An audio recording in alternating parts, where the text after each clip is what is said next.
by the blood of our people are your lands kept safe. I see in your eyes the same fear that will take the heart of me. So do all who live to see such times. By all that you hold dear, this good earth. There's some good in this world, and it's worth fighting. Welcome back, everyone. Today we are talking about episode 5 of Lord of the Rings, The Rings of Power. So we're just over the halfway mark, and things are really starting to happen. So without further ado, let's dive right in. We start this episode getting back to the Harfoots. So we come back and we see Nori, and she's talking with the Meteor Man and explaining what peril is, and basically the distinction between good and evil, or good and bad, I guess, is where she goes with it. And he brings up something that we've talked about, which is he killed fireflies. Yeah, he seems distressed about it. He does. He's peril. Yeah, he asks her if he's peril. She says, "No, you're good. The fireflies was an accident." That might be too high of a concept for him to understand, but yeah, I actually like this scene because we get a little bit more out of Meteor Man. He's starting to get a bit of a personality. So that was one thing that had been missing for me for a little bit. He was kind of just a blank, staring person, but now he's actually got some grief in his eyes. He's got a little bit of a not comedic role, but like there's a line here where they're talking about how her mom snores, and she's claiming she doesn't snore, and he kind of like looks down at her and like nods like, you do snore. So he's starting to like integrate into their society a little bit, like pick up on how to communicate, which is a nice step for him. We get a musical number with a montage. Yeah, now I didn't Gonna need a montage. Yeah, I didn't Migration montage.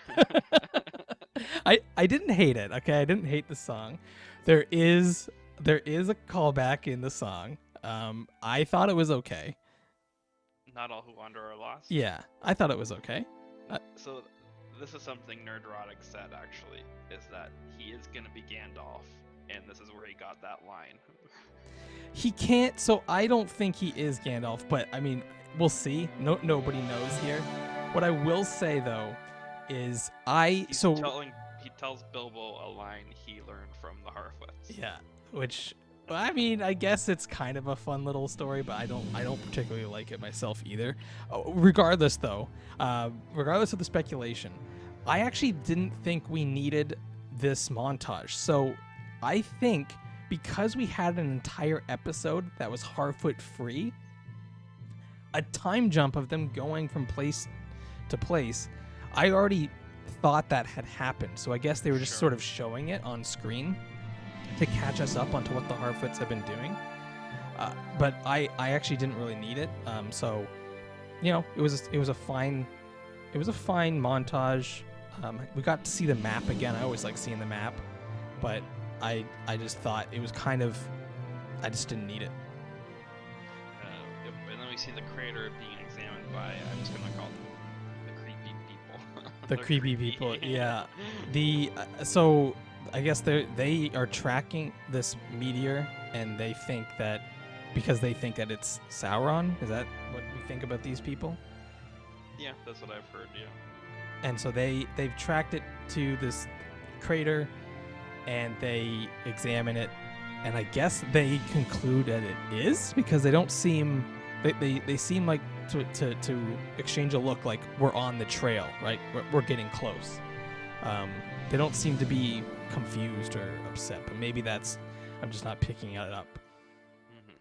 So like that's why I actually still maintain that is Sauron, like Meteor Man is, because of some of the powers that he has shown. The double fake out. Yeah. Or there's a triple fake out, right? We've got 3 potential Saurons. We've got Adar, Halbrand, Meteor Man, and it's going to end up being... Well, some people say Theo, too. Or Theo. I think it's going to end up being Sadak Burrows, but that's that's a deeper plot. Okay, yeah, so we don't really get much time with these creepy people, right? We just kind of... Nope. Not at all. We see them on the trail, but that's about it. So we go to Adar now, right? Yeah, and this is a scene that was directly from the preview trailer for this episode. He's telling his orcs to ready the legions that they're preparing to march. But we also get we now have in-world understanding of what is wrong with the orcs and sunlight. They do burn. So it's like fire. Yeah, so it does hurt them to be in the light, which is different from Tolkien's lore. I don't know how many people are upset by that, like especially like considering all the other stuff we've seen. So like, I don't know if that's gonna be the last straw for anyone. But so we now know definitively sunlight does harm them, and it does not just make them uncomfortable. So I think that's a big change that we're gonna see a lot of people talking about. We still don't know much about Adar though, right? Like he still just has this presence to him. And he wants to get rid of the sun to help the orcs. That was Yeah, and but at the same time he's upset about it, right? Because he's gonna miss it. Yeah, because he's upset. Well, he kind of has like this emotion, like it's a shame that you can't feel this properly, because when you feel it, it hurts you, but it's actually very nice, and so I will be sad when it's gone. So there's a sweetness to it, but also there's a creepiness to it. So, but yeah, Bronwyn. Yeah. So Bronwyn has like taken charge of this place, it seems. So she's like having a speech, and she wants to fight, and she gets people to raise their hands whether they want to go, and people do. But then Waldrick comes in and says, "No, Yeah. we're all gonna die. We should surrender." He says that how the ancestors did one thing right, and that's why they lived. Yeah. So a couple notes that I have here is, one, she is the only person with color. Did you notice this? It's starting to really stand out to me. She's the only character in this entire village with color, which is her blue dress. Yeah. And everyone else is kind of wearing these ragged clothing pieces that are just falling apart. I'm sad that this guy is turning so evil so quickly. I was hoping we would get more with him, because I actually do like this actor. I think he's playing this character really well. So I'm sad to see him turn like this. Yeah. So we already expected this, based on the previous episode with his conversation with Theo, as well as sort of how he handled just elf talk in his tavern in general. He almost came along too strong, and we even pointed out how he didn't really try to silence the people in the bar until they started talking about the old ways, right? So then it was like, oh, shut up about that, like I'm gonna punch you. So yeah, I actually like the subtlety that's going on with this character, and now it's just out in the open. He's like, yeah, no, we're gonna go bow down to the orcs. Who's with me? And so about half the people go. Rowan fought, and Rowan's one of them. Yeah. Which we knew that was coming. Like, let's be real here. He's definitely going for the orcs. I'm surprised he wasn't already an inside man for the orcs. So yeah, this is. And he explicitly asks Theo to follow, and actually cut away. They leave it vague whether Theo goes or not. That's right. At the end of the scene. Anyway. That's right. Yeah, because I see. I don't know if he fully understands what the sword is, but he does know that it has some power, and that Theo being now almost a part of it, or at least like it's taken hold of him a little bit. He's reaching out to Theo for that reason, but also I think genuinely he's trying to save Theo. He thinks this is the right thing to do. So I mean, I'm going to go on a tangent. Yep. But I mean, it would almost, to me, I wonder if there could be like a spin-off for Waldrick. Like, how did he get the sword in the first place? Yeah, maybe he's Sauron. Waldrick is Sauron. Has this been like, has he just inherited it for like 1,000 years, or is there like a story about how he came into the possession of the sword, or the hilt, or whatever you want to call it?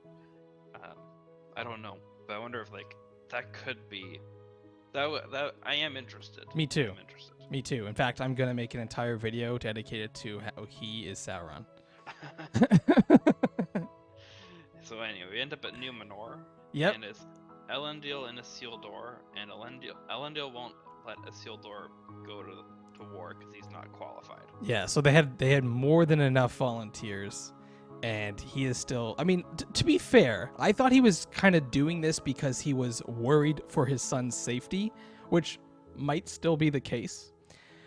But he claims that it's because other people have earned the right to make a decision to go on this adventure because they actually completed their training in whatever field, and so they should get top priority over someone like Isildur, who is really just kind of a bum in terms of being from Numenor, right? Like everyone else is doing a good job of whatever it is that they've been trained to do. He's been bouncing around projects. He keeps like flunking out of stuff deliberately. So he's not incompetent. He just deliberately sabotages himself because he doesn't like it anymore. Mm-hmm. So I fully support this decision. Like Isildur has no place. I mean, I don't trust him. I don't know what he's going to do. He might at some point just sink the ship for the heck of it. Like, I don't know. He's crazy. Yeah. And I get the impression that Isildur's sister does not want war, and we have a shot of people accosting Pharazôn for allowing us to go to war with the elves. Right. So in between episodes, it seems that there has been like two camps established: the people that want to help Galadriel and go to Middle Earth and fight, the people who don't, and there's weird, not alliances, but there's weird joining of forces between people who you would think might not be in agreement, because we've got Elendil's daughter, who we thought would maybe be a good character. She's joining who we think is the evil character of Numenor. But I could see Hermhodas being like, well, my dad and my brother are going. Right, exactly. So so that's why I'm like, they're not in an alliance or in like full agreement, but she's basically saying, I would rather join with this guy who has some bad ideas I don't like, but the one idea I thought he would have, which is let's not help the elf. I agree that I don't want to send our people to battle. So the fact that he's turned, everyone is freaking out, like, oh man, how did they get this guy to change teams and agree to help an elf when he's very clearly like anti-elf, I guess is the position that everyone assumes he has.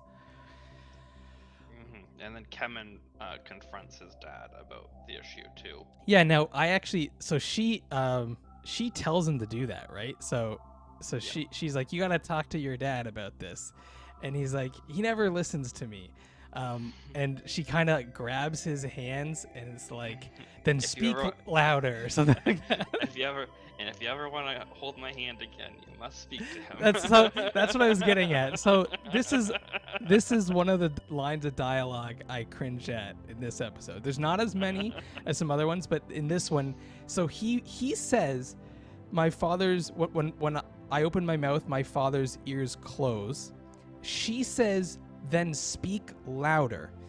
I don't understand what that is supposed to mean. Like, that is just so dumb. Like I get that they're trying to be deep and philosophical and epic. It falls really flat. You're just gonna be shouting at a deaf guy is basically the he does not think his son is very bright. He's not going to listen to his son. And his son is just trying to get with this girl.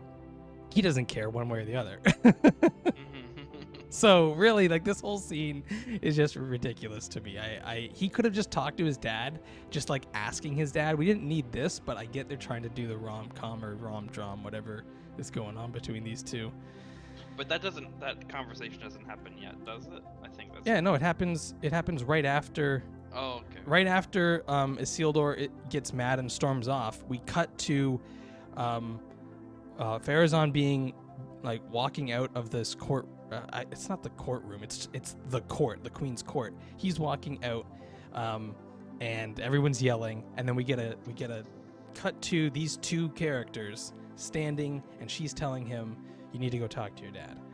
Yeah. So it's literally right as his dad is running out of the room as people yell. She's like, "Go talk to your dad and convince him to hate elves again." And then we see Halbrand is forging stuff. And he's like the best blacksmith we've ever seen. Yeah. He makes an impressive sword. Yeah. I don't understand what maybe there's something deeper there, because he's almost doing something that like Numenorians can't do. Well, people are saying that's why he's Sauron, because Sauron was a great craftsman.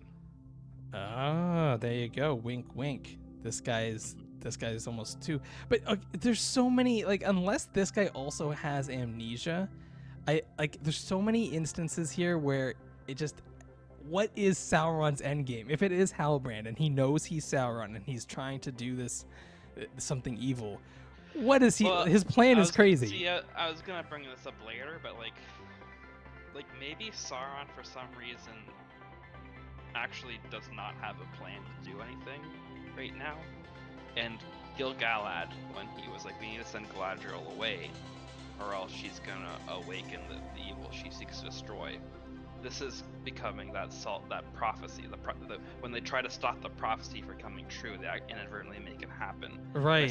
By sending Galadriel on her way, they put her on the path where she met Sauron, and eventually brought Sauron back to Middle Earth, where she does make all this stuff happen. If that's what happens, because that's it's like an Oedipus thing. Yeah. If that's what happens, because that's a pretty good theory. It really adds a layer of deeper lying subtext to her scenes in the original trilogy. Like, by the way, I caused all this. This is all my fault. That's why I wanted to speak to Gandalf and explain. But I actually met him when he was known as Halbrand. Sauron would just be some blacksmith on Numenor if not for me. Yeah, he just wanted to be a blacksmith, and I drove him to madness.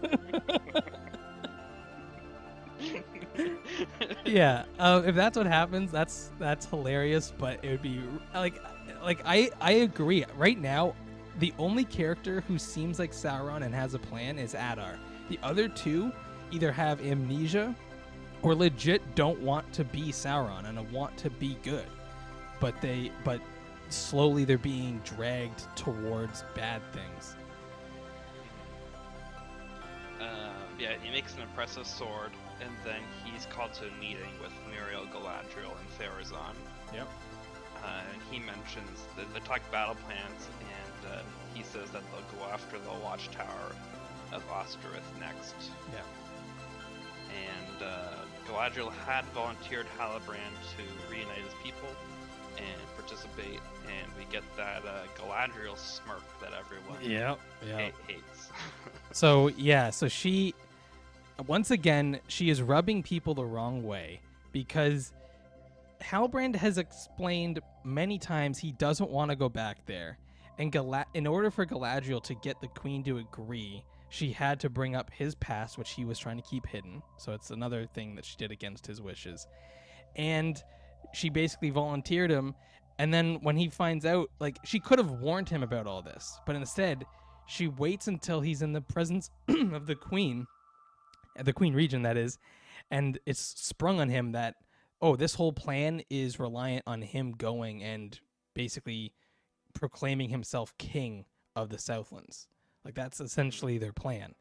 And he's upset with her. Like, Galadriel she is really not a nice character for people around her. Like, she's constantly mean to them, or not even considering their wants and needs. She's just bulldozing ahead her own thing. So I actually particularly like that about the character that we have here, because it does add conflict wherever she goes. So her scenes, they're full of conflict. Now, whether or not it's, forced or silly, whatnot, I still like the fact that she's not just a goody good that everything goes right for and nothing bad happened. Like, she almost died and she got mutinied, and she's basically at the mercy now of Halbrand. Halbrand has to say yes or no. He controls her destiny. So I like that she's kind of backed herself into this corner, and it has consequences, at least It theoretically could have consequences depending on what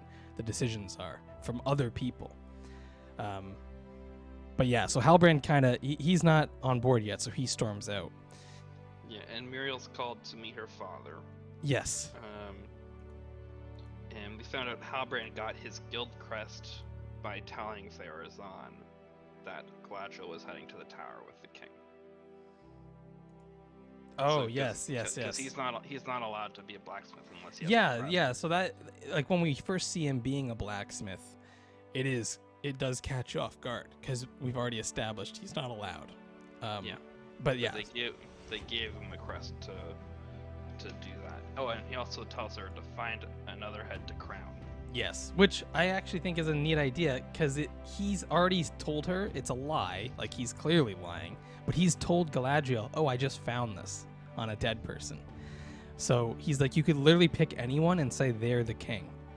Yeah. Which is kind of interesting, potentially, because if he does turn out to be Sauron and we need a different king, we can just give anyone this stone and claim them to be king. So we're back to the Harfoots. Yes. We're in a creepy forest, and they find wolf tracks. And Malva is blaming the stranger and tells Sadak that we should take their wheels. Which, okay, so I was gearing up for this one. Take their wheels. So we now have more world building for the Harfoots, which is terrible. They should not survive. The fact that they both have this weird thing where if you get left behind, you're dead. But then they also sabotage you. So if you go against the clan, they steal your wheels and leave you to death. It's insane to me. Like I cannot believe that. Like, just don't let them into your community. Just say, hey, you got to go off. But you're gonna steal their wheels, strand them in the middle of this creepy woods with wargs running around. Like, what is going on with these Harfoots? Mm-hmm. They're the most evil, uncaring creatures we've got in this entire Middle Earth, and that's including orcs.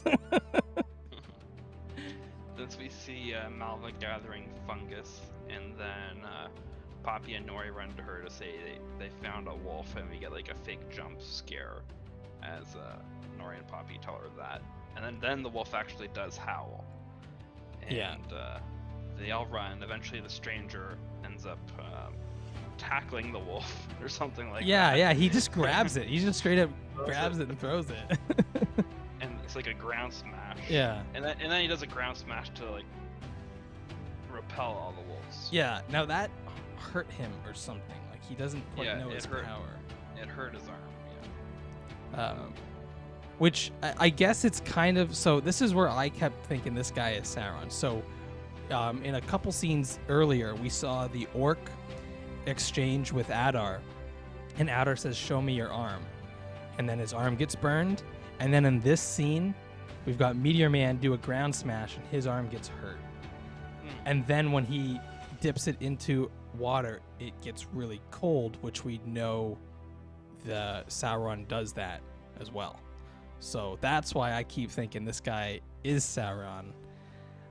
At this point, there's three candidates. So any which way you go, it's a twist for some people, right? So yeah. Like, if it turns out to be Adar's the most obvious, so the twist would essentially be there is no twist.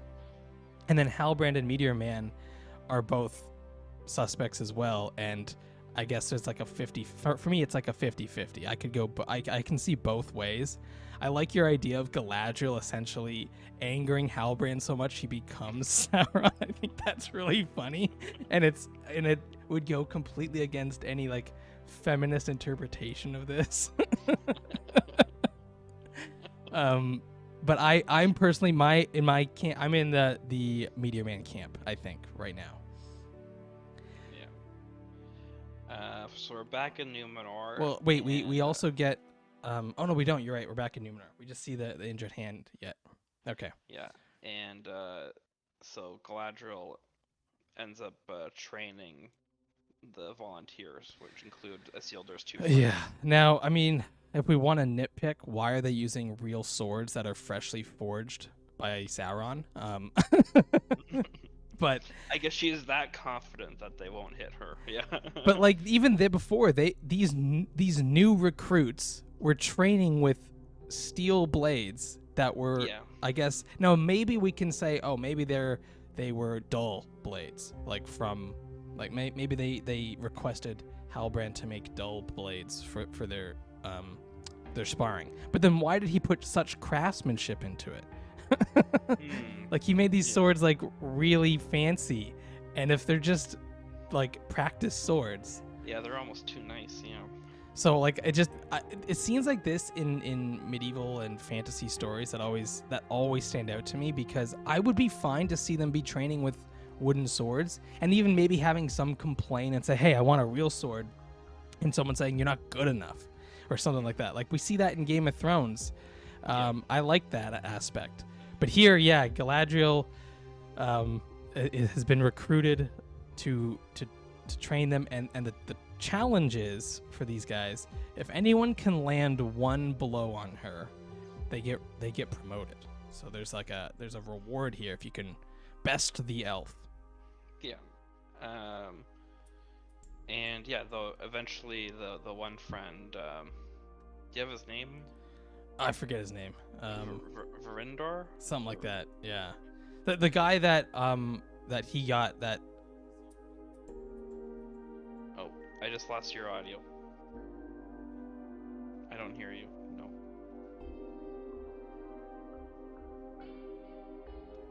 A little cut on her shirt. Yeah, but I will say that the training was weird, because it was supposed to be a 1v1, became a 2v1, became a 4v1 until finally Hugh got one shot in. And the only reason I think he gets it is because Galadriel decides to go super fancy and like spin into it a little bit. She almost set it up. But yeah. And then we finally see Kemen confront his father, Pharazôn. Yes. And he says Pharazôn had stopped the king from going back to the old ways of being pro-elf. And Kemen tells his dad, I know my dad would rather die than take orders from an elf. Yeah. And that finally gets his attention.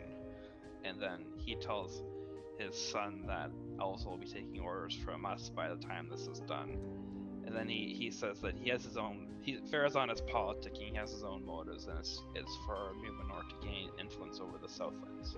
Yeah, which is like we said, his dad is clearly a smart guy. He's got his own plans. This kid, he just wants to impress his lady friend, and also is confused because he is not politicking. He's just like, oh, we should just, yell at this elf and tell her to get lost. Yeah, why are we gonna die for this elf? Yeah, and he's like, we're not dying for the elf. We're dying because we are going to be the ones controlling the Southlands, not the elves. That is something that I don't think we talked about, but it was on my mind while watching previous episodes. I can see a reason Numenor might want to help humans, even though they haven't gone to Middle Earth in a long time. I can see there being some benefits to having allies or close partnerships with some people or some species on Middle Earth, be it humans or dwarves.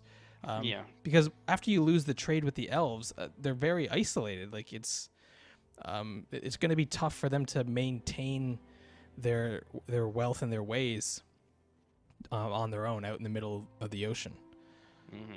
So then we see Muriel talking to the king, and she tells him that she's gonna go to Middle Earth, and the king says, "Don't go. Darkness awaits you there." Yeah. So the king, he's got dementia, but he at least remembers part of the vision he saw, and this is again going back to what you said earlier. These prophecies fulfilling themselves. The fact that he told his daughter about the Palantir, and then she touched it and saw the destruction of Numenor with the arrival of Galadriel. So then she thinks sending her away will save Numenor, when he saw probably a bit different vision, and he might know going with Galadriel to Middle Earth with Numenor is the destruction of Numenor or something like that. And so he's afraid, but he's also kind of losing it a little bit, so he can't really say too much other than darkness awaits.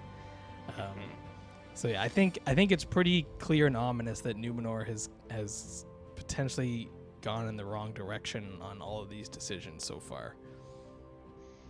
You're back to the Harfoots, and they all like the stranger now. Yeah, because he can fight off the warg, so we'll keep him around. Pretty good in a tight pinch.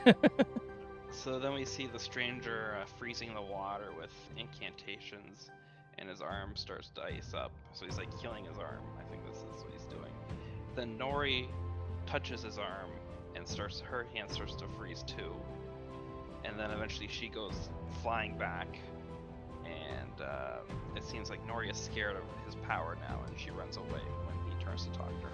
Yeah, so I actually wanted her hand to be damaged. I actually thought this is a good moment to show the danger of the Meteor Man or the stranger, whatever we want to go with, because she's reaching out to comfort him and to help, and that ends up harming her. To me, it doesn't seem like it did. So it seems like her hand is okay.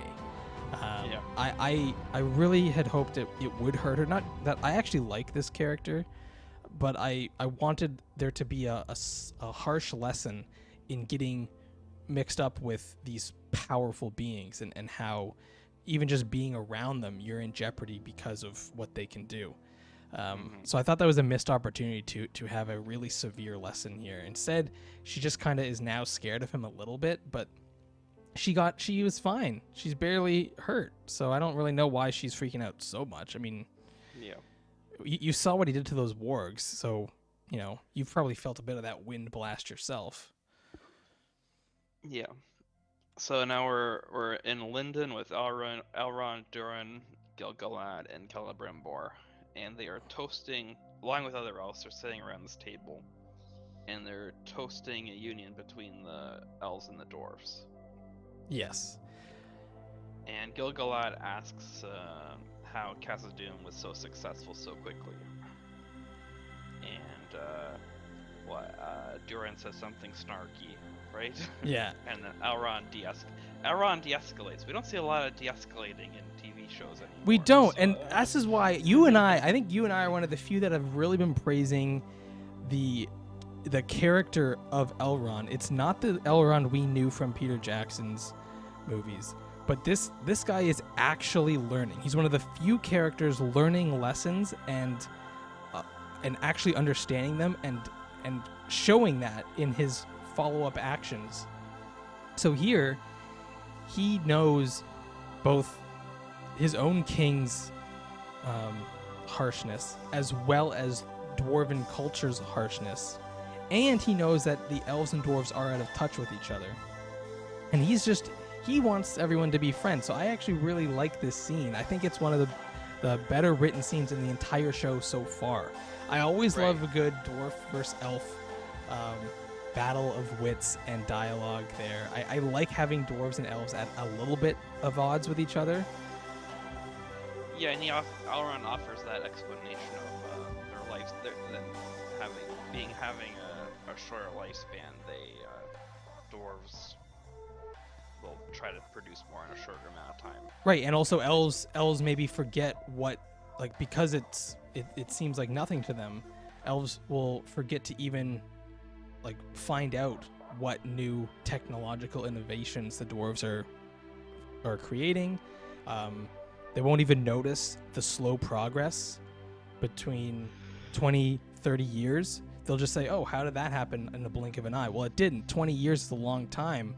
We've been developing and honing these techniques. So there is a real explanation here that if the elves already didn't have some inkling as to the answer to that question, there is a answer that is perfectly logical to me, which is we just really haven't been keeping tabs on the dwarves. They've really come a long way here in the last couple 20 years, 40 years, whatever, really honing that skill of mining. So that's what we're seeing. It's just a sharpened craft. Gil-galad tells Durin he can take the table home after we find out that's a sacred material that's not for tables.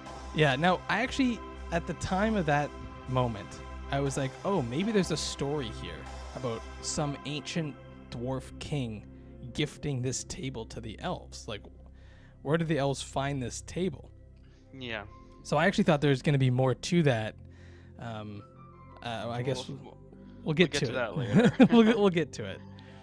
And we do find out Gil-galad knows about Mithril, and he had ulterior motives the whole time. Yeah, which we already suspected. And we have a little side shot, like a little, what do you call it? A flashback, a visual? Yeah, it's like it's a flashback, but unclear if we're actually seeing the events or if this is just the story, right? Yeah. Like, we don't know if it's true or not. I would think it's true, because in Lord of the Rings, a lot of these stories are true. But yeah, this is a neat scene. We have this legend of an elf and a Balrog battling on top of the Misty Mountains there's a Silmaril hidden inside a tree. And then, the Balrog hits the tree, and then the tree, catches on fire, and then the light of the Silmaril gets infused into the ore of the mountain. Yeah, so that's what I gathered from this was that the tree, so the elf infused the tree first, and then when the Balrog tried to burn it down, somehow the joining of the elf magic with the Balrog fire magic kind of made this tree have its own magical properties, which allowed it to get its roots down into the mountain. But then that somehow also became rock when it fused into the mountain, and that is what we now know as Mithril, is the root system of this ancient tree that was infused with both elf and Balrog magic kind of joining together here. It was a pretty cool story. I actually really liked this visual too. I thought it was very stylistic in terms of having a lot of the things were glowing and stuff against like a very darkened backdrop. I thought it was a really pretty scene. I'm interested to hear what a lot of the naysayers think of something like that, which is, I believe, in Tolkien lore. So I think this is one of those moments where people who are even upset with some of the aspects of the show. Well, it made me think, because I mean, again, I'm not that up on the lore, but I know Glorfindel supposedly defeats a Balrog right in the first stage. So it made me think, maybe that elf is Glorfindel. I don't know. Right, so that's what I mean. Is like, if this, we don't know the name of this elf, and maybe this is a different story for all we know, but either way, like, just this visual alone, I think, is what a lot of people would like, because it has a lot of the elements that we wanted. Also, this Balrog looks like Peter Jackson's Balrog. Yeah. So it's got that going for it. It's got the fire whip. Like, the whole imagery of that scene just looks fantastic to me. You've got light on one side with the elf. You've got darkness, cloudy darkness with the Balrog on the right. And then the tree in the middle. It's half on fire, half got beams of light on it. I just thought it was a really pretty visual, and I thought it really worked for me, because then it kind of gives us a deeper understanding of Mithril. This is how you world build, by the way. We've talked about this in other videos. One of our videos that did really well recently, we talked about this, how you can't just throw in random fantasy jargon to world build. You have to have stories like this that then add a layer to Mithril, which we just thought was just strong rock that you could make into weapons and armor. We didn't think too much of it from Peter Jackson's movies. We knew it was valuable, but now we know that there is an even deeper reason that it is so hard and so strong and lightweight, because it's got these magical properties. So we have this whole thing now coming all the way back around to Frodo wearing Mithril, right? So that whole thing, that is how you make people really feel immersed in the world. You can now watch Frodo wearing Mithril and know about this scene here. Now, obviously, so I think this is a little lore breaking, because that's actually not what Mithril is. Well, Mithril but what I'm saying is, like, that's how you would world build in a world. Like, you're right.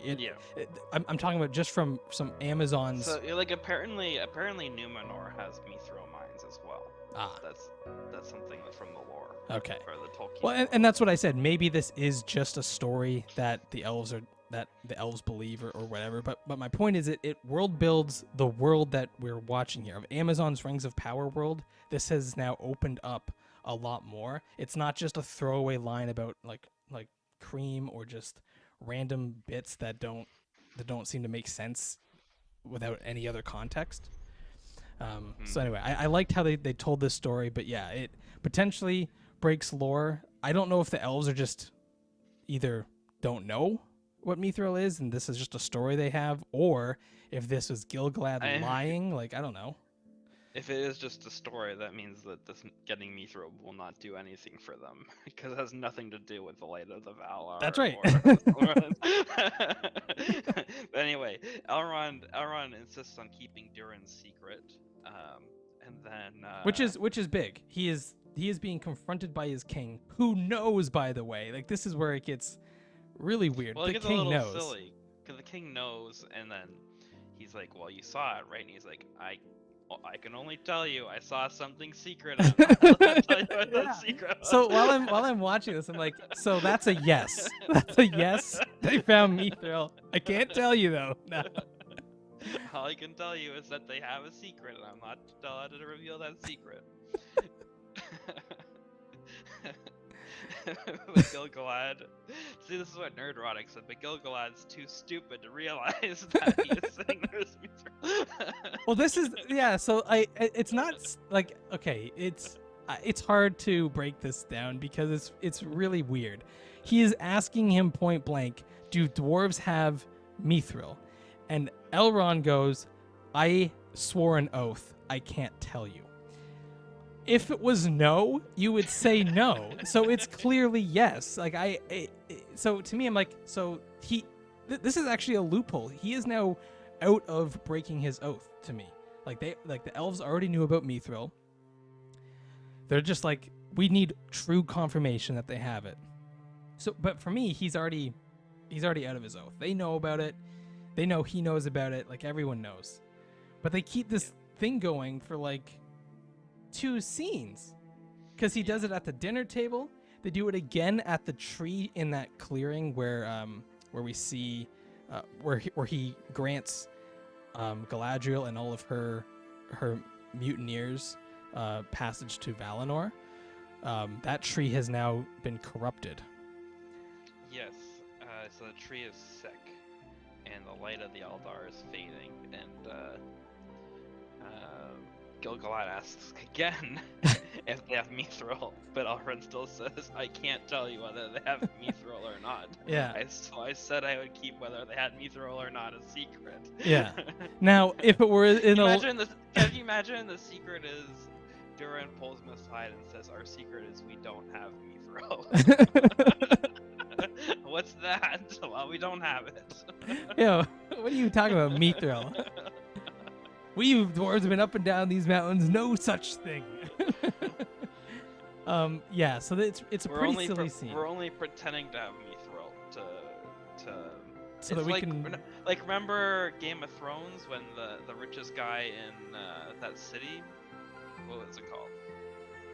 Well, like, we know Tywin is out of gold. No, we're talking. No, the one when Daenerys is visiting one of the free cities. Oh yeah. And the richest guy in the city just has an empty vault. Yeah. And it's all show. Yeah, that's right. So that's what it is. This is what the dwarves are doing. They're pretending to have Mithril so they can have like power, but they don't actually have anything. It's a whole bluff. Yeah, they just have a shiny rock that they gave Elrond, who doesn't know any better, and he's like, oh, this is Mithril. And then Gil-galad's asking whether they have Mithril or not, and Elrond says, well, I swore an oath. Yeah. But maybe it is vague. Maybe Gil-galad thinks they have. It's just made to think by the dwarves that they have Mithril, but they don't have Mithril at all. Right. Now, I like I said, in a sillier scene, in a more severe scene, I think this line of dialogue and the actions from Elrond would come across as a lot more heroic.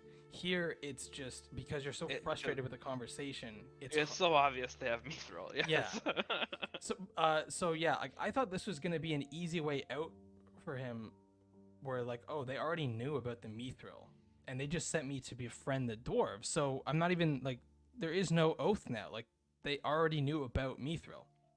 Yeah. But instead, he ends up holding on to this oath, and like feeling bad about it, because I'm not really sure what the king wants. So like, even if Elrond says yes, they have mithril, that doesn't save the elves. They still need to get it. Yeah. So yeah, I'm just confused. They bring up again that they sent Galadriel away from provoking the enemy, and that's when I had that thought that this is them inadvertently sending her off, and then she ends up like, do you know what? If you didn't want her to provoke the enemy, just send her north. She should keep going north. Yeah, tell her to keep tracking Sauron to the north. She's still up there, okay? Well, no, because this is the thing. He thought, so, okay, this is something that maybe we'll get into in like a completely on its own video, but what is Valinor in both Tolkien's works, but also what is it in this show? Because in Tolkien's works, it's happy to go there, but in this show, it's sad to go there. So we'll get to it in a bit, but it's unclear if it's even a promotion to go to Valinor. It seems like death, because they talk about Elrond's father going there in sad, like with like a sadness to it. But shouldn't it be happy he's in Valinor?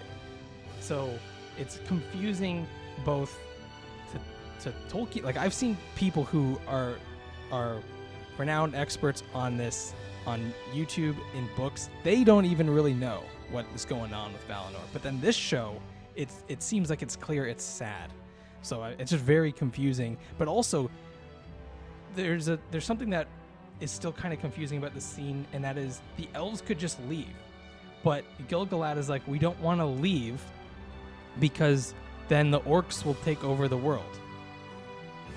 And I don't remember elves being that invested. I mean, obviously in this is a different world, but like the elves I'm always used to knowing, like, they don't care about other races that much, other than a few of them. So it's interesting if that is their true motivation for staying. It is interesting. It's a nice change for elves, I guess, to try to help. But then why did Gil-galad pull back all of his soldiers? So like, I'm just still not clear with the elf plan, right? Like, it's just very confusing to me what his overall goal is. If it is to stop the forces of evil, why did he remove all of his soldiers from Watchtower so he can't even find it? When, like, if they get mithril and then the elves can stay, where are they gonna go? Galadriel was going north. They don't really know what's going on in the Southlands except for their entire watch party in that watchtower down there never reported in. So now they kind of know where to go, but like, that's just luck. Like, without that watch party being captured by orcs, they would have no idea where to go. Yeah, the orcs should have just let them go. They would Yeah, have gone back. and like, you even said that in the moment where you're like, yeah, once these elves leave, these orcs have free reign, but now that these orcs have captured these elves, like, they're gonna miss an entire company of elves, and they're gonna know something's up with either the humans down there or something more sinister. So yeah, just a very lucky plan for Gil-galad, and that's why I think people are frustrated with that character. His actions, despite him seeming to be smart because he knows about mithril, he knows about Sauron, he then says in the same breath, I know about Sauron, therefore everyone, we're leaving. And then goes, we know about mithril, but I need you to break your oath and tell me they have it, because then the elves need it to stay to fight the orcs, which we have abandoned our watch post looking out for. Like, it's so confusing. What is the goal here? Then we go back to Numenor and we see men drinking and singing. Isildur pulls his what's his? Do you still have his name? No, I already got rid of it. Valandiel. That's right. Aside, and he wants now that Valandiel's lieutenant, Isildur wants him to try to take him, see if he can take him on the expedition. That does not go well, despite there being a really rough exchange here, where he goes, Isildur, I hate you, but you're still my best friend. And then there's this guy. He's like, what? I'm like, Isildur got us fired. And now he's still your best friend even after he punched you? It's like, what's going on here? This poor guy. Well, yeah, but it's not just that. He's like saying like, or what's his name? Ortho or something? Ontimo? Yeah. You're not really my friend. Only Isildur's my friend. And there's just this shot of him just like, huh? Like me, like, we're not friends? What's going on? What a weird scene. I mean, I like the idea of Isildur being this like creep guy that's like, I need you to get me on that ship. Like he's clearly fallen from grace massively. But that scene where the guy just throws this other guy under the bus, like, that guy's not even my friend. You're my friend, and that is why I am not going to help you, because you're a danger to everyone. And I'm like, wow, that's your friend? The guy that's a normal dude, not your friend, is Isildur. A danger to everyone around him is your friend. And he also says, look, you let me, if I let you hit me twice, and then oh yeah. and he hits him anyway and still says he can't come. Yeah. He hits him and then he's like, that counts as 3 because it was such a hard punch. And then he's like, and that, yeah, you still can't come. I'm like, wait, then the exchange, you punched him for nothing. You can't punch him and then say no. And we find out Beric, this horse that Isildur is fond of, is going to war too. Yes. And that makes Isildur sad that Beric's not with him either. Yes. And then we get one of the strangest scenes for me. This is when Kemen's on the boat. Yeah, so we've got the sun. So the sun. Okay, I'm gonna try to break this down. This guy doesn't care. He is the son of what's his name? Pharazôn, and he does not care. But he knows his father, who hates the elves, but still wants this to proceed because he wants a good trading partner with the humans of the Southlands. He doesn't care about any of that. He is just trying to impress a girl. And so Yeah. he's going to sabotage this trip. He's then going to go to his hopeful girlfriend and be like, look, I got my father to sabotage that ship.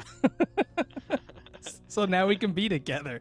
His plan is just the most... And his dad literally explained to him how to really be a politician. We need to help this elf in the short term, because in the long term, it gives us an in with the humans of the Southlands. It doesn't help the elves, because it's just Galadriel, and she's not even in the charge of this thing. She's an exile. Yeah, she's an exiled elf that's just part of our we're helping her get to Middle Earth, but that's it. She's just gonna like come along with us. She has no political power. She can't negotiate anything. So the humans will be in our debt. We saved them, not Galadriel. And yet this guy is like, I don't care about any of that. I don't care about Numenor. I just like this one girl who doesn't want her brother and dad to go to war. So I'm gonna sabotage the entire thing. And so he goes onto this ship with a lantern, and he's going to open up casks of ale. Yeah, and try to burn it And down. try to burn the ship down. Meanwhile, Isildur He catches Isildur stowing away. Isildur, the complete opposite of Aragorn, has stowed away on this ship like a common street thief, and he's just hanging out in the deck of the hull of the ship, and I'm just like, what is going on here? This is Isildur. Like that guy there is the ancestor to Aragorn, one of the most beloved heroes of all fantasy. It blows my mind. Like, does it skip a couple? Like, it goes. His dad is awesome. Like, Elendil is awesome. I love Elendil. Every other generation. And then Isildur is a pain in the butt, awful guy. Like, he just like. What was his plan when he got to Middle Earth? Just be like, oh, hi, Dad, I'm here. Like, what the heck? What are you doing here? I'm trying to impress your sister. That's right. He doesn't even know the goal of this. But then he tries. So Isildur then tries to stop this guy from burning the ship down. He sucks at it. They end up burning the ship down anyway. Yeah. And then as he escaped, Kevin like bonks his head or something, and Isildur ends up having to rescue him. That's right. Yeah. So he like gets incapacitated, but Isildur gets him off the ship and into the water, and swims him back to shore. Luckily, the ship was actually close in harbor and not docked way out, like anchored way out beyond the bay. Otherwise, they might have been in trouble. But that ship explodes. As if I thought it was maybe like gunpowder or something. And it took out a second ship as well. Yeah. So 2 ships went. Yeah. Yeah, I feel like Elendil probably could have had stronger questioning of like what were they both doing out there. Yeah, like, so you're telling me that this random politician's son was out on a fishing boat or something, or he was. And what were you doing there, Isildur? And how did Isildur, why were you there? And then why did the ship explode? Oh, so you guys don't know, but you think the ship exploded because a lantern must have fallen in the hull of the ship and lit the ale on fire, and you guys just happened to be rowing by as it exploded. And you just happened to be able to rescue him. What were you doing on a fishing boat with this random politician at the middle of the night? It doesn't make any sense. No, and his dad even has like this look like, I don't believe any of this. And then it doesn't matter. He's just like, okay, that's good enough for me. I'm gonna let 2 goofs who blew up 2 ships. One of them's coming with me. You can both come. Anyway, there's a debate whether to delay the voyage with the ship blowing up. Yeah. And the thought is that this was kind of a terrorist act. Yes, which it kind of was, but not for the reasons they think, because it does have the fingerprints of a group that hates elves, or a group that is isolationist in general and doesn't want to go to war, which is what Elendil's daughter is doing. But it was really just some kid wanting to get with Elendil's daughter. Like, that's so they don't really know what's going on, but they get the gist of it. Then we end up back in London, and we find out Celebrimbor knew all about Gil-galad's plan as well. Yeah. And so basically, Elrond has been lied to by everyone. Yeah. And then Celebrimbor explains that they want the Doors of Mithril to save the light of the Valar, something like that. Yeah. Celebrimbor knows how to. If I have enough Mithril, I can save us all. Yeah, which is the purpose of the forges, is what I've gathered from this. And then we go back to Numenor. No, wait, just real quick before we jump, do you count this as him breaking his oath? Because now he. I don't know, because he showed. Yes. He showed. See, I wasn't sure. Did Celebrimbor find it and take it? Well, basically, he was like, we need the Mithril to save the elves, and then Elrond has it in his hand and he kind of shows it to him. Yeah, and that then, would strike me as breaking the oath. Yeah. Yeah, but I guess you could say, is it breaking the oath when they already know? Because Celebrimbor is we've already done experiments on the Mithril that we do have, so they already have some, and you can't diminish its light, and he kind of goes on to into its properties. So to me, I'm like, well, is it really I do kind of think it is breaking the oath at the end of the day, but if they already have some, they already know the dwarves have it. Or unless Elrond can spin this. I didn't get this from Durin. I just found this. Yeah, I found this on my walk home. It was, it's a few days walk from here to there. Yeah, no, that did strike me as like, what? Yeah. Why do you have that out in front of him? Yeah, like that's clearly the breaking of the oath. But again, maybe the rationale is all the elves already know about Mithril. Me saying yes, like the dwarves have it. Is that really breaking the oath? I think it kind of is, especially from the previous scene. Elrond's like, I will not break this oath for anything, not even to save the elves. And then he just takes it out. And then we get a nice scene that, I mean, we've had these before, but they haven't gone down as well. Like, they haven't really felt as good as this one between Halbrand and Galadriel. So I think this one goes a lot better. It has a lot more punch to it, where Galadriel's essentially saying, I need you to join me on this mission because it's you being the future leader of the southern people. That's the only reason Numenor's agreeing to this, which makes sense because Numenor wants to know what's going to happen. Like, Numenor doesn't want to stay. So Numenor's going to go defeat some orcs and then leave. They want to install Halbrand as their like puppet leader. Well, but I mean, I don't think they're all thinking puppet. Some might be thinking puppet, but I think others are just like, we need to make sure that the region isn't, we don't create a power vacuum of which town then becomes the ruling town. Like, we need people to rally behind this guy to make a true kingdom or at least like a somewhat peaceful area of Middle-earth where it's not in constant war. And Halbrand is still saying, like, Halbrand has been very clear, I don't want to go back. You keep trying to drag me back to a place that I tried to escape from because it's full of orcs and bad stuff. So I like both of these people were very passionate in this scene, and I thought it was really well done.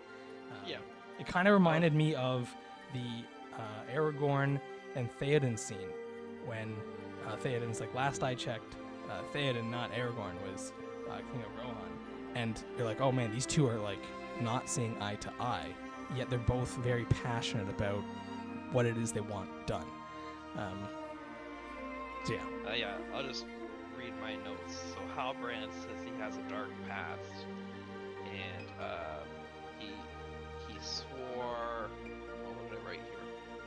He swore never to go back to the Southlands, and he says that the people won't accept him, and neither would Galadriel, as she knew what he did to survive. And it made me think of the raft thing. We already seen what you do to survive. We've already seen you just like in the face of danger, kick the weak ones off your raft and let the big monster eat them.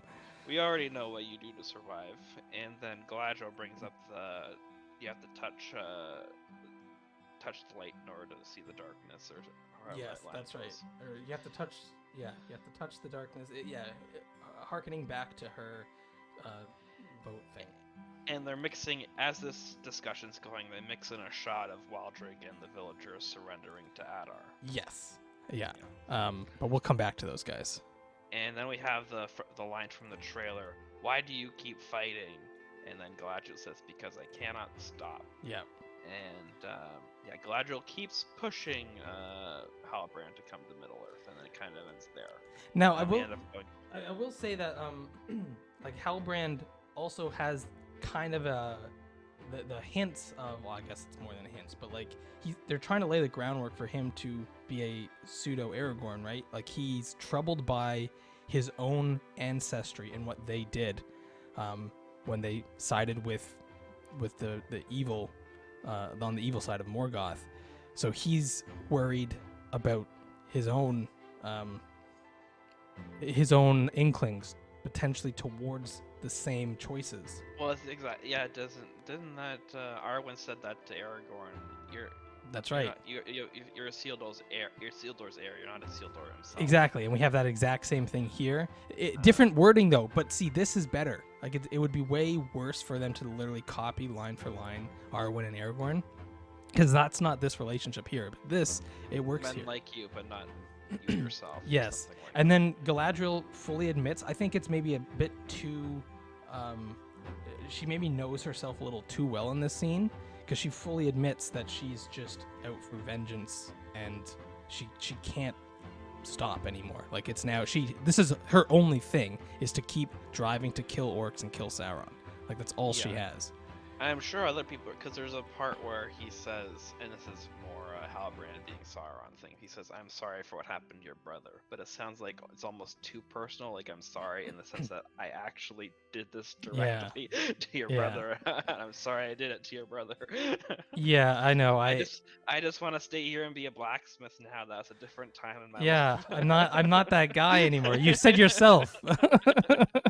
That's a different time in my life. I just want to stay here and be a blacksmith now. But what I will say, if Halbrand is Sauron, he is sorrowful in this scene. Like he is not smirking behind the kid. Like we get close-ups of him, which we if he's Sauron, do not do close-ups of him being sad behind someone's back because that's just for the audience. That's a straight up fake out. He is sad. She's not even looking at him, and he is sad. Okay. So that is why I'm leaning towards him not being Sauron, or maybe being a regretful Sauron if he is Sauron, which would be interesting. But anyway, this scene to me, this scene and the elf dwarf scenes, those two together in this one episode is why I think this episode might be the best one so far. Because it's starting. This dialogue is much better. This is something that we've been, maybe me more than you, and maybe more than other people, but I've been harping on this dialogue nonstop, and I'm happy with a lot of the dialogue here. So we go to Waldreg, and he is pledging loyalty to Sauron, and Adar seems upset that That's right. he just got called Sauron. Which is interesting. So now we have one less person to be considered Sauron.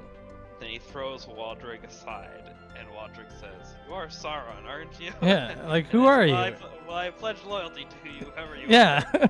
Waldreg, you went from being like one of my favorite characters just because you fit so well into the world to this sniveling, groveling, like, it's so painful to watch. What have they done to you? Well, I pledge loyalty to you. Whoever you are, we'll pledge loyalty to you. Well, whoever comes and takes over next, we pledge loyalty to them too. We were part of the elves for a little bit, but now we're back to the orcs. It's fine. And then Adar says only something about blood. You need the blood to keep an oath. So this is weird to me. Why is Waldreg the one, like I guess he is the one that led the people out of the watchtower, but does everyone have to pledge a blood oath? Like, do you only get Well, to keep... it made me half think, or about half of them are gonna die because each of them need to sacrifice. It's like you have to one has to be sacrificed, one has to be the pledger. Yeah. So only half of them are gonna make it. Or can you do like a Jon Snow thing where you have one Yeah. guy and you all stab? We all go stab Rowan. The funny thing is that Adar doesn't understand, maybe, is that this kid, he is the most on their team. Like the other ones will literally go with whoever, but this Rowan guy, he's the one that like stood up to the elves and was like we're gonna get back to the way it was before we had these elves here. Like he was actually the only one standing up and yelling at elves. And he's the one that they pick out and like, you got to kill this guy if you want to join it. Like he's the only one you really need on your team because all the other people will go to whomever comes next. They don't care. And then we see Waldreg step forward to kill him, but we don't see it happen. We do not see it Maybe- happen. And I guess we don't know if it happened or not. Yeah, we'll so find out in the next so episode. one thing that I've heard some people say is that Waldreg, in like a last character turn for this guy, didn't join, and then the orcs killed all the people because we don't see any people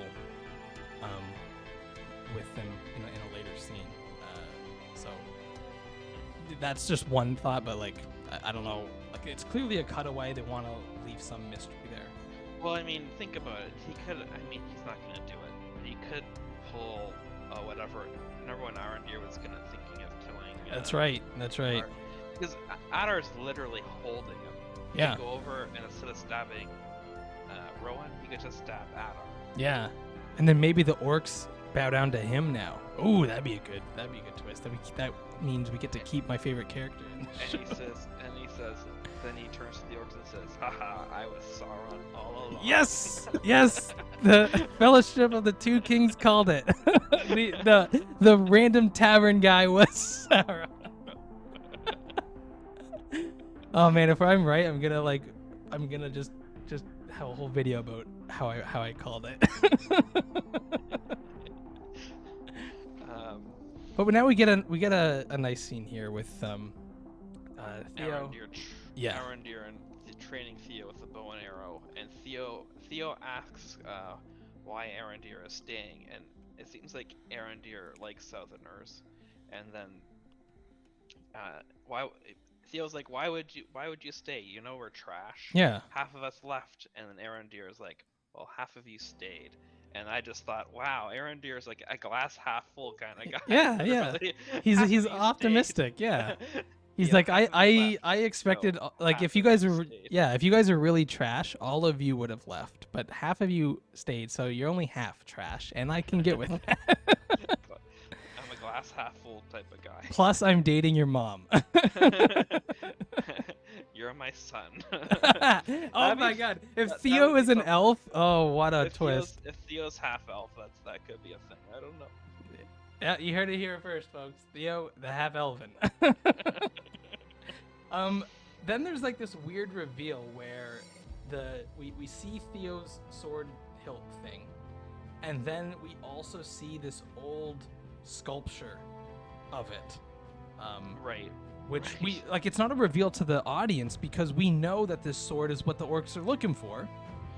Yeah, he shows Arondir the hilt, and Arondir recognizes it, and he just carries it over, and then it's here. This is where I saw it. Yeah, but Convenient. wait, Arondir doesn't feel the power of it. Like he doesn't seem to like wince or like notice anything about it. Like he touches it, right? So like it's kind of weird. Like is it not possessing its like I'm not sure what the power of the sword actually has anymore. I'm not really sure what's going on with it. Oh, I have no idea either. Because Bronwyn touches it too. She's holding it and she's just like looking at it like, oh, this is interesting. Maybe you can touch it, though. You just have like it's when you do the thing on your Oh, so arm. it's only when you get blood on it does it like activate and start actively possessing people. Yeah. Okay. But it's not just activating. It's like he's physically stabbing himself with the hilt. But well, do you have to do that? Can you just pour some like? What if you just like had some blood and like you put it on the blade? Then it's not your blood. I don't know, but there's something kind of like a. There is like yeah, there's a weird bottom part of this thing that stabs into your wrist or something. It's just I don't like that. Yeah, like that's not cool. I don't like that type of sword. No wrist swords for me. And Arondir says it's a key to controlling the Southerners. Yeah. And now Bronwyn wants to surrender. Yeah, Bronwyn's like, we do have one choice. We can give it to the orcs and surrender, like the other guy said. And I'm like, wait a minute, you literally told these people not to. Why? Why are you switching now? I don't understand. It doesn't make sense. Poor Arondir, he's got these townsfolk are just ridiculous. And then he explains that, like, no, we really have to die trying to protect it, because if someone else gets it, it's way more than your lives. It's like perhaps this is like the destruction of Middle Earth if the orcs get a hold of this hilt. And then Bronwyn's like, I wish the sword had never come to me. And then he goes, so do all who live to see such times. No, although would I hate that if I were there? Yes, I probably would. That's a terrible place for that. Because these two characters don't deserve that dialogue. There's no way. Arondir would never say that too. He's No. too stoic to be that motivational. He'll just be like, well, suck it up. Yeah, you're right. I wish the sword never came to me. Well, suck it up. Well, suck it up, it did, and now you've got to deal with it. Yeah, so we see the orcs marching. that's right. So the orcs are now heading towards the tower, so it might even be too late. I thought the ultimatum was you had like a day, right? So it's already too late. You can't try it now. So yeah. Then we get back to Elrond and Durin the Fourth, and we find out Durin made up that story about the table. LOL, I wrote. yeah. I'm okay with this. The dwarves do have a sense of humor to them. I think it was kind of weird though, because I do think that this table wouldn't just be a random piece of stone. Like, I don't know, maybe I'm thinking too hard about it, but I would think that elves would be using something that is ancient and meaningful in some way. Like they tend to do that. So the fact that this is just and by the stone. way, like the trip from Khazad-dûm to London, it's massive. We're doing It's the long. geography again. Yeah, these guys are carrying this rock for like a week straight, and they're just like three of them in a line. It's massive. It's not a short trip. No, it's 2 minutes down. Elrond literally walks there and back all the time. No, but this isn't even. What's the name of the Celebrimber's Forge is like. It's relatively close to Moria, but Linden's like the other side of the map. It's not close. Well, the elves are fine walking because they have a long life and they're no rush. I agree. I'll just say this. I will agree that these scenes are actually what George R. R. Martin hated about the original Game of Thrones show whenever they had scenes like this, because knowing the geography, it makes this scene ridiculous, even if it's a good scene, right? So even if this scene is really impactful, it's hard to not think about the geography of it. Like, what are those goofs doing? Think about it. They like there's like a whole book dedicated getting from Rivendell to Moria, and now they're going from Linden, which is even further, and they're just doing it in the week between episodes. Yeah. I always thought it was just a few minutes down the road. Elrond literally walks there by himself all the time now. He just keeps going back and forth. Because literally we'll see a scene, I mean, we talked about this in the previous episode, but we'll see a scene where Elrond is with the dwarves, then he's with Celebrimbor, then he's with Gil-galad, then he's back with the like he's all over the place. It seems like it's right there. Like I just Elrond's gets a lot of walking in. Yeah. You know. He's got the Fitbit up to 20,000 a day. So yeah, we've got the joke about the table not being anything special, and then we get. I think it's an interesting scene. It's kind of weird though, just the way it goes down. So you've got Durin is upset that the elves know about Mithril. He's not upset with Elrond though, which is interesting. He's upset. Yeah, you would think he thought you broke the oath. Like, I actually thought this was a perfect time to have another like harsh friendship moment where Durin is like, "I knew never trust an elf. You swore to me." Even Elrond phrases it in a weird way. Elrond phrases it like he broke the oath. He's like, I have broken my oath. I have been I have lied to you. The elves have lied to you. And I'm like, wait, what are you confessing to here? You've done nothing. I mean, Elrond, you could have prefaced this with like, look, I was used. I didn't know that I was being used. Yeah. But this was what. Like, happened. so the way I would do it is I would literally go to my friend Durin the Fourth and say, my king lied to me. Celebrimbor lied to me. They know about Mithril. That's how I would phrase it. Now, the dwarf can still get mad at you. Like, I would still think it's rational for Durin the Fourth to say, I knew never trust an elf. You betrayed me. But Elrond phrases like, I was in on this the whole time. Yeah, he's like, the elves. Yeah, he's like, I have lied to you. I have dishonored your trust in me, although not to my knowledge, or something weird like that. I'm like, what are you saying, Elrond? And then the dwarf even says, Durin's like, just give it to me plain English, please. Stop with this flowery language. And I'm like, thank you, me too. Well, okay, so I didn't catch it when I was watching it, and maybe it's really obvious, but Nerd Roddick was making fun of the language Durin uses. Oh yeah, he says, give me the meat. Give me the meat raw. Yeah. And so it's And like then I obviously added in and wriggling in, but that's not that's not this one. It's got some sexual undertones. That's Sure. what they were getting at. Yeah. It's a weird phrase, and this is one of those phrases that could have been world building, but it's not, because it makes you think, why did he say that? Do dwarves eat raw meat? I've never heard of that. Maybe they do. But anyway, yeah, it's weird phrasing from both people or both characters here. But once they start understanding each other, Durin forgives him. Like, Durin doesn't even question his honor, which No. on the one hand, is that a character growth for Durin, who now trusts Elrond even in the midst of this weird conversation? He knows Elrond didn't betray him. Something else happened. Like, maybe that's a character growth for him to trust his friend more, who has clearly gone out of his way to try to make friends with the dwarves, more than any other elf. But yeah, Elrond basically does tell Durin the importance of Mithril and how it has something to do with the survival of the elves.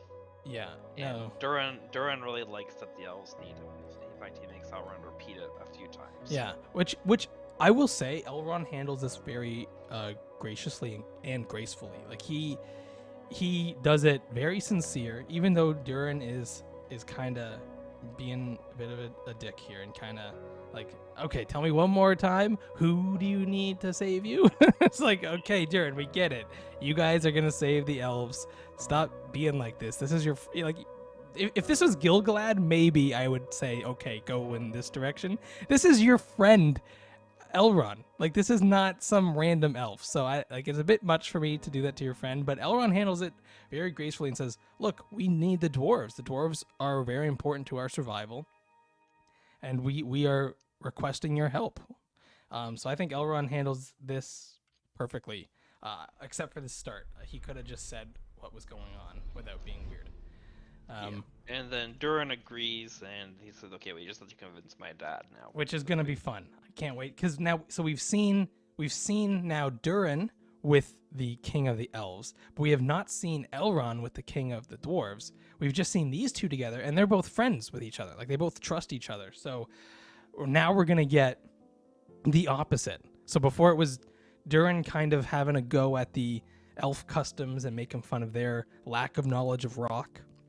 Will Elrond reciprocate that kind of attitude, or will he be a little bit more graceful in how he handles it? I think he's going to go a little bit more in that direction, but at least we're going to get both sides of it, which I like. Because I do like how the dwarves and elves interact with when it's not these two, because these two are really good buds, but I like seeing that kind of a little bit of antagonistic attitude where it's like kind of pushing buttons, seeing if you can get someone to be a little bit angry at something you said.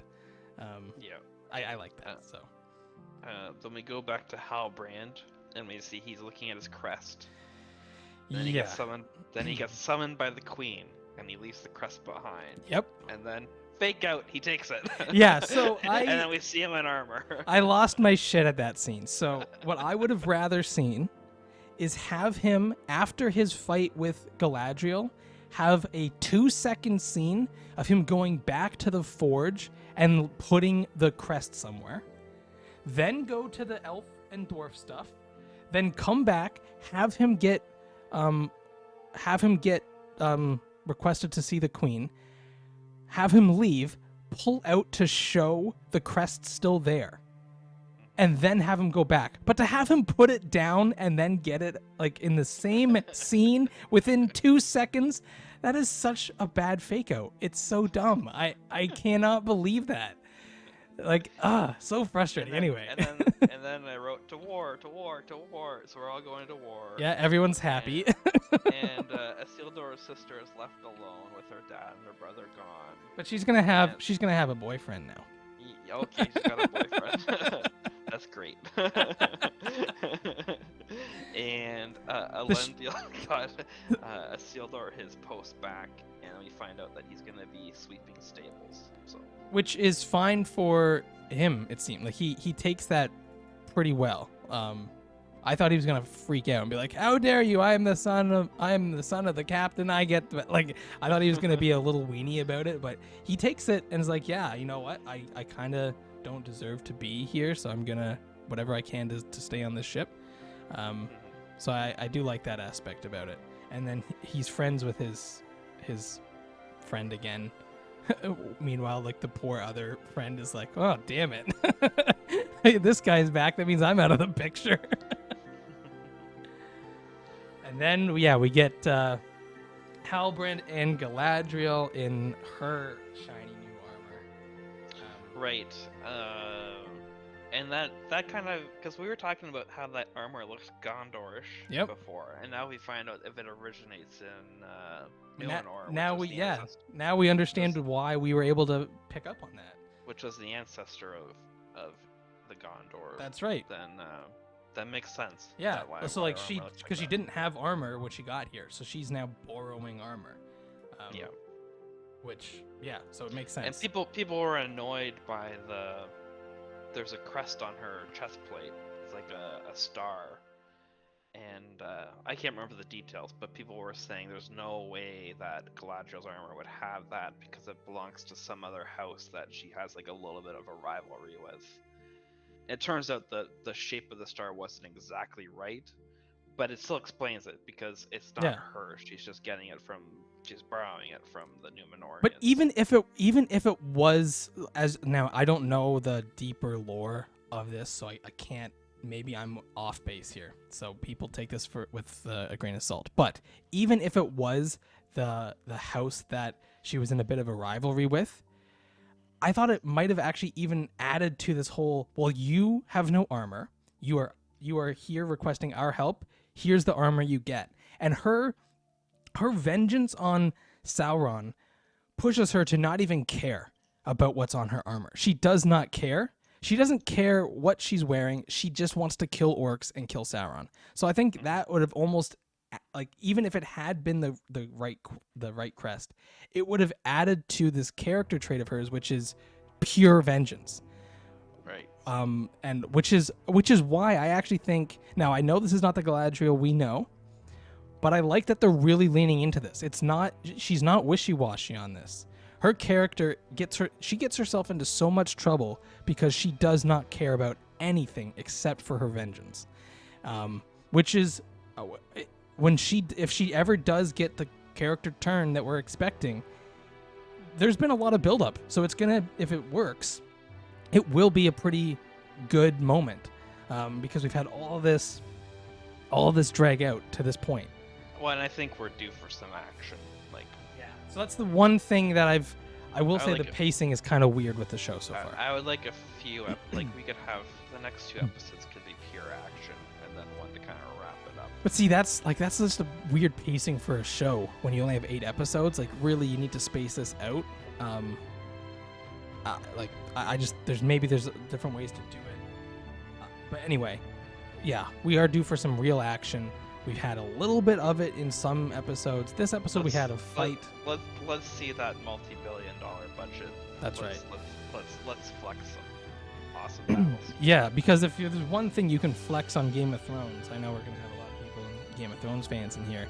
It's that you can outspend them. So show it in the battle, because the Game of Thrones battles have been kind of lackluster for me. So you can really show why Lord of the Rings is still on top when it comes to fantasy battles. But yeah, that is the end of the episode. They sail off into the sunset. Hopefully we cut to, in the start of the next episode, cut to them at Middle Earth. I don't think we need any more sailing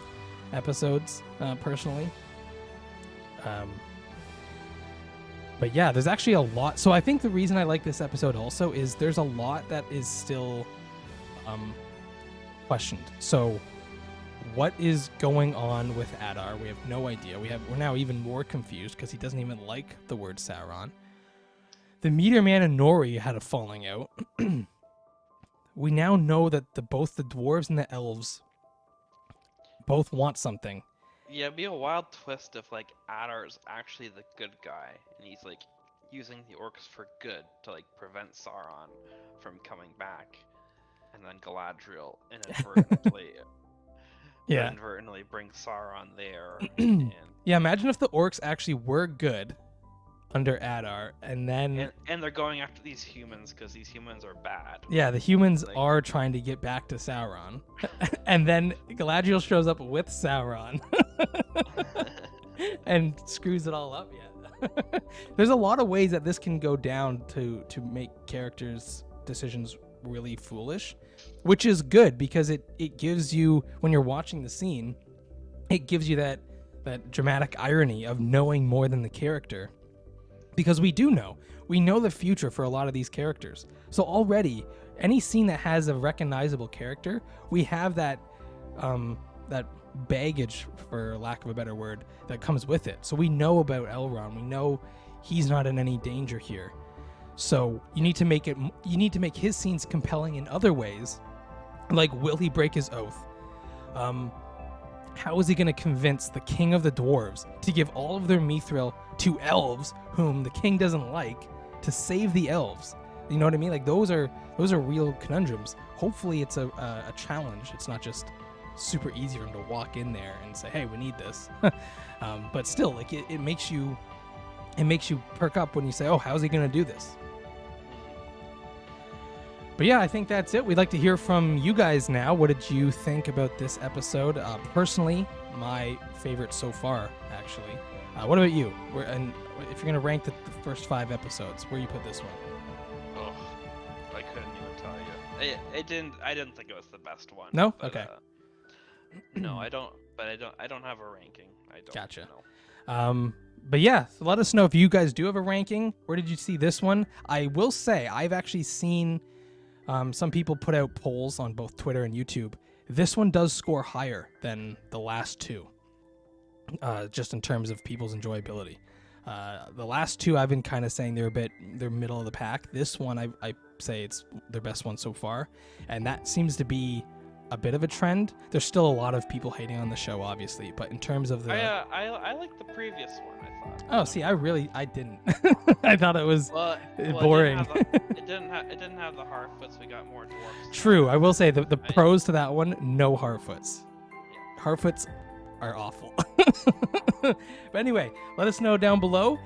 We'll love to read the comments. Maybe at the end we'll do like a whole comment section about people's various theories and whatnot. But in the meantime, please like and hit that subscribe, and we will see you on the next one.